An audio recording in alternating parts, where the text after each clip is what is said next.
Heaven greetings, my beloved siblings in the United Church of Christ. I bring you greetings from the Mississippi Gulf Coast in Biloxi, Mississippi, from Back Bay Mission.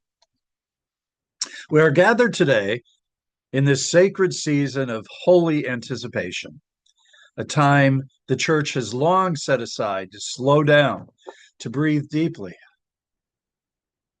to watch the horizon, and to strain our ears for the whisper of something new. Advent. It's a season of waiting, but not passive waiting, not the waiting of boredom or resignation. Advent is the waiting of a mother pacing the floor before her birth, the waiting of a people hungry for liberation, the waiting of those who believe deep in their bones that God is about to do something absolutely new, something merciful, something fierce, something that shakes unjust systems to the ground. We wait with expectation for the birth of a child who will grow into a human being who turns empires upside down, who challenges religious gatekeeping, who feeds the hungry and lifts the lowly, a man who refuses to let us settle for small love, for a safe love, or a love with conditions. Jesus is the embodiment of God's borderless love in human skin. Love knows no borders. That's your theme, the Advent theme for us in the Southeast Conference of the United Church of Christ. And it is not sentimental. It is not softly lit Hallmark theology, although I love Hallmark movies and I love the Hallmark channel, and it keeps me sane during this season. But this is a bold claim that pushes back against every wall that the world builds, every wall around our hearts, around our churches, around our communities, and around our nation. Recently, at our local NAACP chapter celebration banquet, the president shared something that his parents taught him over and over and over again. He said, "Never hate." His parents said, "Never hate. Never hate anyone for any reason." And this was powerful for me. Not because injustices aren't real, but because once hate takes root in us, it begins to shape us into the very thing we are resisting. His parents understood something profoundly gospel. Love is not about liking people. Love is about how we choose to show up. Love knows no boundaries, no fences, and no borders. But I want to be honest, it's been very easy for me to feel something close to hatred trying to creep into my spirit these past few months. We're living in a moment when vulnerable people are being turned into political targets, when legislators are criminalizing survival, when the unhoused are being treated like public enemies instead of human beings, when progressives, activists, migrants, and even those of us who stand beside the unsheltered are being painted as threats. And it is wearing, it is disheartening, and it is tempting to let despair and hatred settle in. But then Advent comes along like a disruptive angel and tells us to look again, to remember the story, to remember whose story we belong to. Because the birth of Jesus is not a sweet, quiet, sanitized moment.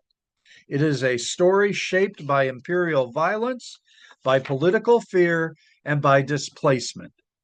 It is a story of a young brown skinned couple traveling under duress, searching for shelter, turned away repeatedly, and ultimately giving birth in the margins.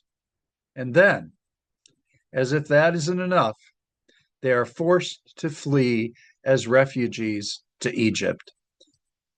Let's be clear. Jesus began his life as an undocumented migrant seeking safety in a foreign land. Jesus enters the story on the underside of power, not at the center of it. Herod fears him, not because Jesus had done anything wrong, he hadn't even been born yet, but because Herod saw love as a threat.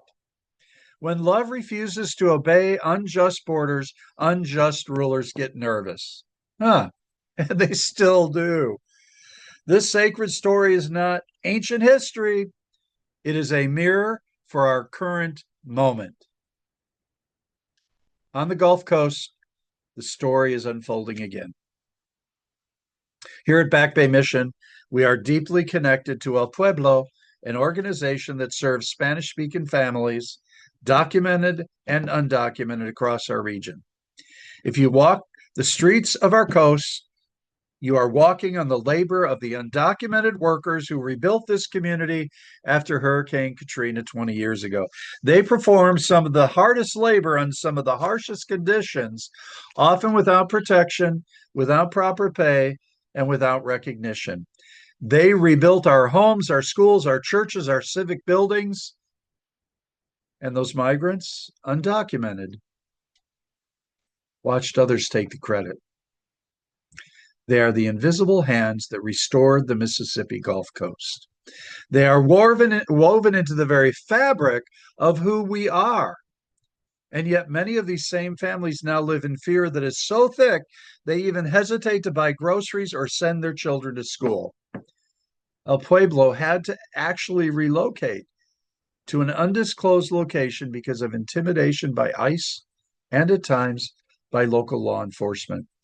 Families call us asking for food boxes because leaving home has become terrifying. And of course, we oblige. This is what criminalization does, my friends. It isolates, it erases, it breaks the human spirit. I moved here from Arizona 5 years ago, and I know politics well, border politics, but I had to learn something new, something painful when I arrived. I found out Mississippi is also a border state. The Gulf of Mexico has become another contested line, another place where human beings are treated as problems to be solved instead of neighbors to be loved.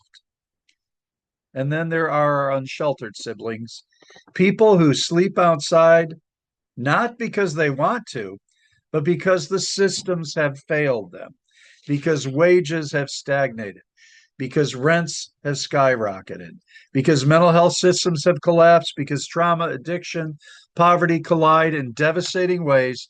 And now, instead of offering them help, our government threatens them with arrest and turning off needed support services.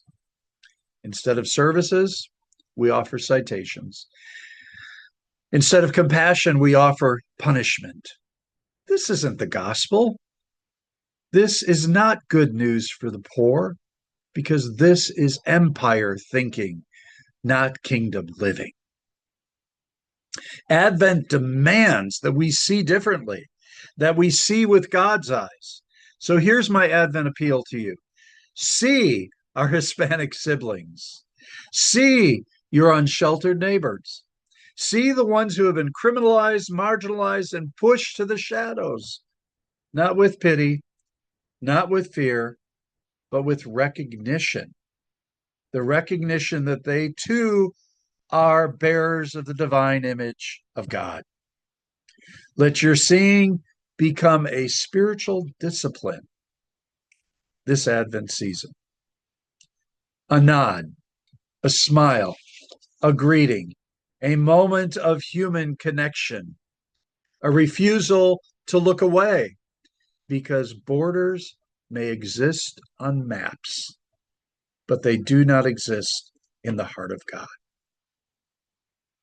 Borders may exist on maps, but they do not exist in the heart of God, because Advent reminds us that love crossed the ultimate border, the border between heaven and earth, to come to us in a fragile body of a little baby child. Jesus said, "My command is this: love each other as I have loved you. Love each other as I have loved you." Not a gentle suggestion, my friends. It is a mandate for radical border crossing love.